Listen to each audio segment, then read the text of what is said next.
नमस्कार दोस्तों, आप सभी का स्वागत है मेरे YouTube channel Ashok Chawla education पर। दोस्तों, आज का जो हमारा टॉपिक है वो है वैयक्तिक विभिन्नता जानने की विधियां।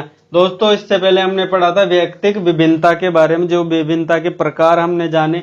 वैयक्तिक विभिन्नता के कौन कौन से प्रकार है, जिसमें हमने शारीरिक, मानसिक और बहुत से ऐसे प्रकार, जैसे बुद्धि से संबंधित, लिंग से संबंधित, जाति से संबंधित, समुदाय से संबंधित, ऐसे बहुत से इनके बारे में पूरी डिटेल से देखा।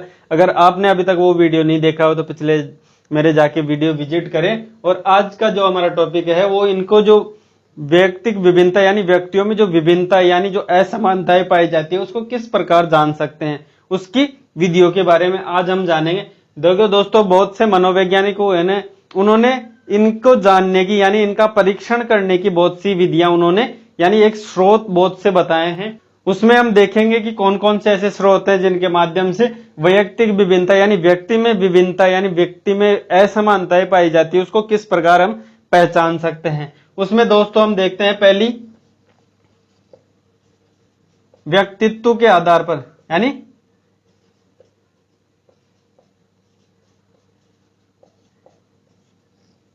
व्यक्तित्व परीक्षण। यानी इसमें व्यक्ति के परीक्षण यानी व्यक्ति के जो गुण है उनके माध्यम से उसका परीक्षण किया जाता है। यानी व्यक्ति के जो आंतरिक जो उसके संवेग है या उसकी जो उसके गुण है उनके बारे में परीक्षण करके व्यक्ति के बारे में जानना। यानी व्यक्ति किस प्रकार के गुण हैं उसके अंतर्गत, वो किस प्रकार व्यवहार करता है उसके बारे में जानकर उसके बाद उन दोनों में डिफरेंस जानना। यानी एक व्यक्ति के सामने उनके गुणों को रखना, दूसरे व्यक्ति के सामने उनके गुणों को रखना और उसके बाद में उन दोनों में समानता या असमानता ही दिखना क्या कहलाती? वैयक्तिक विभिन्नता। यानी उन दोनों में आपस में उन दोनों के गुणों को अगर कंपेयर करें तो पता चलती है कि उन दोनों व्यक्तियों में कौन कौन सी विविधता है, कौन से व्यक्तित्व के परीक्षण के आधार पर। जैसे हम गुण के आधार पर इसको माप सकते हैं।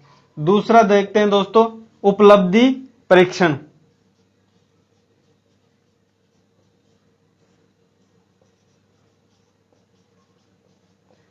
दोस्तों, उपलब्धि परीक्षण जो किया जाता है वो किया जाता है योग्यता के आधार पर। दोस्तों, ये होता है क्या है कि जो गुण होते हैं ना वो तो आंतरिक होते हैं।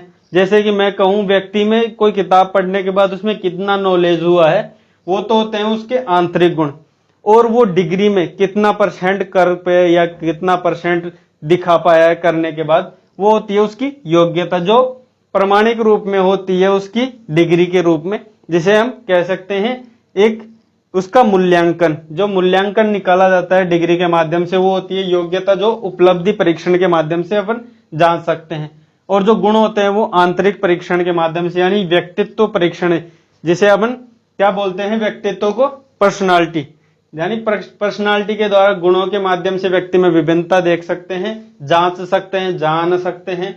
और उपलब्धि परीक्षण यानी उसकी योग्यता, यानी उसने क्या क्या योग्यता प्राप्त की है उसके माध्यम से एक दूसरे में डिफेंस करना। जैसे कि कोई 12th पास है, कोई 10th पास है, तो उन दोनों में आपस में डिफेंस क्या होता है कि वो 10th स्टैंडर्ड का वो और वो एक 12th स्टैंडर्ड का, यानी दोनों में 2 साल का जो फर्क है वो व्यक्तित्व यानी व्यक्तित्व विभिन्नता है, यानी व्यक्ति में जो विभिन्नता है वो।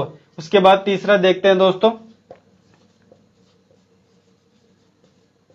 बुद्धि परीक्षण।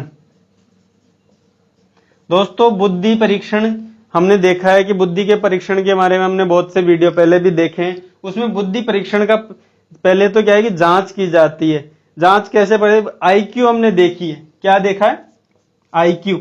आईक्यू के माध्यम से हम बुद्धि का मापन करते हैं, यानी बुद्धि किस प्रकार की है, सामान्य है या फिर मूढ़ बुद्धि है या फिर सर्वोत्तम है या फिर सामान्य से ज्यादा है। तो इन बुद्धियों का जो परीक्षण किया जाता है वो आईक्यू के माध्यम से किया जाए, यानी उसकी बुद्धि लब्धि के आधार पर। यानी बुद्धि लब्धि का अगर परीक्षण करना हो तो वो बुद्धि परीक्षण के अंतर्गत आता है। और बुद्धि परीक्षण के अंतर्गत हम देखते हैं कि एक कक्षा 10 के अंतर्गत 2 बच्चे पढ़ रहे हैं, ठीक है, 2 बच्चे कक्षा अंतर्गत के पढ़ रहे हैं। और उसमें जब बुद्धि लब्धि यानी उसकी आईक्यू टेस्ट करते हैं तब पता चलता है एक बच्चे की आईक्यू है 90%, ठीक है, और एक की 50%। तो एक कक्षा के पढ़ने के बावजूद भी उन दोनों में व्यक्तित्व विभिन्नता यानी उसके किस आधार पर? बुद्धि परीक्षण, यानी जब उसके बुद्धि का परीक्षण किया जाता है तो पता चलता है कि उसकी बुद्धि परीक्षण पे पता चल रहा है कि एक की 90% उसकी आईक्यू है यानी बुद्धि लब्धि, और एक की 50%। तो इन दोनों में व्यक्तिक विभिन्नता यानी व्यक्ति में आपस में विभिन्नता पाई जा रही है, किसके आधार पर? बुद्धि परीक्षण के आधार पर। अब दोस्तों इसके बाद देखते हैं चौथा, सामूहिक परीक्षण। दोस्तों सामूहिक परीक्षण किया जाता है, वो किया जाता है जैसे एक बालक का सामूहिक परीक्षण किया जाता है विद्यालय के अंतर्गत, तो समूह में यानी जो बालक होता है उससे उसके सहपाठी होते हैं उनके द्वारा पूछताछ या उनके बारे में जानकारी लेके, या फिर उस जो कक्षा में पढ़ रहा है उसका कक्षा अध्यापक के द्वारा, ठीक है, सहपाठी के द्वारा, कक्षा या फिर प्रधानाचार्य के द्वारा, यानी उनके समकक्ष जो भी हैं, यानी उनके टीचर्स हो या फिर उनके क्लास साथी हो या फिर उसके स्टाफ में जो भी हैं या फिर उसका प्राचार्य या फिर प्रधानाचार्य जो भी हैं, उनके बारे में जो बच्चा है उसके बारे में, दो बच्चे अपन जैसे एक चुन लिए, दोनों बच्चों के बारे में इनके माध्यम से जानकारी इकट्ठा करना यानी समूह के रूप में इनके बारे में जानना, वो बुद्धि यानी व्यक्तिक विभिन्नता कहलाती है। इसके बाद देखते हैं दोस्तों पांचवा, व्यक्तिगत परीक्षण। दोस्तों व्यक्तिगत परीक्षण के माध्यम से हम जांचते हैं परिवार या फिर परिवार के आपस में सदस्य, पड़ोसी इत्यादि से जानकारी, यानी व्यक्ति के बारे में उसके पड़ोसियों या फिर परिवार या परिवार के जो अंतर्गत जो भी समूह में उसके जन हैं यानी लोग हैं, उनके द्वारा व्यक्ति के बारे में जानकारी इकट्ठा करना, और इकट्ठा करने के बाद उनमें आपस में डिफेंस करना। जैसे एक परिवार में दो भाई रहते हैं और दोनों के बारे में उनके पड़ोस में या फिर उनके परिवार में जानकारी इकट्ठा करने के बाद जब पता चलता है कि एक भाई अच्छा है और एक भाई खराब है, तो दोस्तों इन बारे में यानी व्यक्तिगत विभिन्नता, यानी एक परिवार होने के बावजूद, एक संस्कार मिलने के बावजूद भी दोनों में अगर विभिन्नता पाई जाती है तो वो होती है वैयक्तिक विभिन्नता, यानी सब कुछ समान मिलने के बाद भी अगर व्यक्ति में भिन्नता पाई जा रही है तो वो वैयक्तिक विभिन्नता। यानी ये कुछ स्रोत बताए मनोवैज्ञानिकों के द्वारा, जिनके द्वारा व्यक्तिगत यानी व्यक्तित्व के द्वारा परीक्षण, उपलब्धि परीक्षण, बुद्धि परीक्षण और सामूहिक और व्यक्तित्व यानी व्यक्तिगत, यानी व्यक्ति के पर्सनल उसके बारे में, घर के या फिर आस पड़ोस के बारे में जानकारी इकट्ठा करने के बाद जो पता चलता है कि हाँ इसमें ये विभिन्नता है या फिर ये इससे ये अलग है, उसके बाद में व्यक्तिगत विभिन्नता को हम जान सकते हैं।